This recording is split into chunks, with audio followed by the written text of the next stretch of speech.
I think your first job in acting was at Universal Studios. What do you remember from having to perform that, I think it was a shower scene from Psycho, like 15 times a day? Yeah. What do I remember? Well, it was crazy. It was fun. So I wore a flesh-colored bodysuit, and then they had a shower set that would roll out to the middle of the soundstage, and then they open the walls, and then they would show how Alfred Hitchcock shot the shower scene, and it was a camera truss with different cameras, and me and a volunteer from the audience that would act like he was stabbing me with a rubber knife. Yeah, and that's what I did for a few years, but I couldn't have been happier to do it. But it was motivating. Very motivating, yeah. Getting your foot in the door kind of with that, and then there was the Swamp Thing audition, which I think you tried out for 4 times, but after the 3rd time, when you just aren't in a good place, you have a conversation with your sister. What does she say to you? Yeah, I said to my sister, I said, I don't know what to do. I mean, maybe I'm not a good actress. I can't even get cast in Swamp Thing, and I'm so depressed. And she said, yeah, you should probably quit. And were you really, like, genuinely depressed at that time? Swamp Thing was the only show shooting in Orlando at the time. And it was,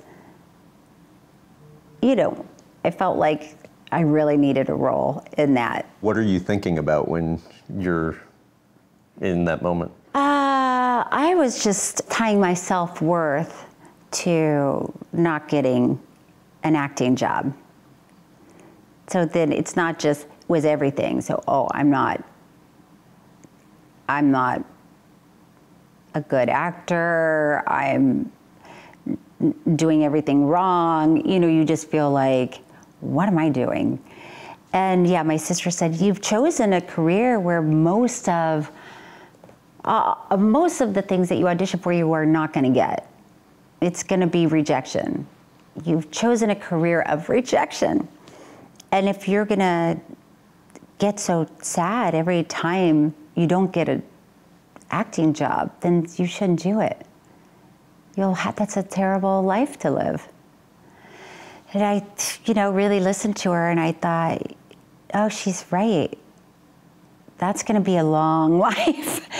And so then it really switched my way of thinking. How so? It helped me understand that the rejection is part of the process. The goal of every audition can't be to get that job, or you're not a good actor, or you're not a good person. So it just shifted. So I was like, oh, right, it's really about being a good actor. And it kind of doesn't matter if you get the job or not. Well, why did your mom basically say she'll never forgive you unless you move cross country? Wow, you're really doing this. Okay. We can skip that. No, it's sweet to think about it, because I haven't thought about it in so long. Well, my mom and my stepfather and anybody who knew me knew that I wanted to move out to LA. And so I had basically sold everything and was ready to go. And then my stepfather, Dan, was diagnosed with liver cancer. So I stayed to be with them, to be with my mom. And then after he passed, she was so sad. And I was sad as well. So after a while, my mom said, she said, you have to go to Los Angeles, and I'm going to be okay. So I believed her, and I did. Looking back now, how pivotal was that conversation that she had with you? It was very, because you know, when you're young and you lose a parent, that's all you can see for a long time. And so to have my mother say, you're still doing what you said you were going to do and what you've wanted to do, it was a good encouragement, to say the very least, just to remind myself, oh yeah, my life is going on and I should move forward. Tell about the Toyota Tercel and the notes that your siblings wrote you for the ride. I'm so close to my siblings. I lost one of my brothers. But, so I have two brothers. Well, Chris has passed away, and my sister Becky. Chris, Becky, and Michael. And, you know, it was hard for me to move. It was really hard for me to leave. I didn't have much money. And I was leaving my family. I was leaving everything I loved. And they were so cute and sweet, and they wrote notes to me. And so every day on the road, I got to open one of the notes from one of them.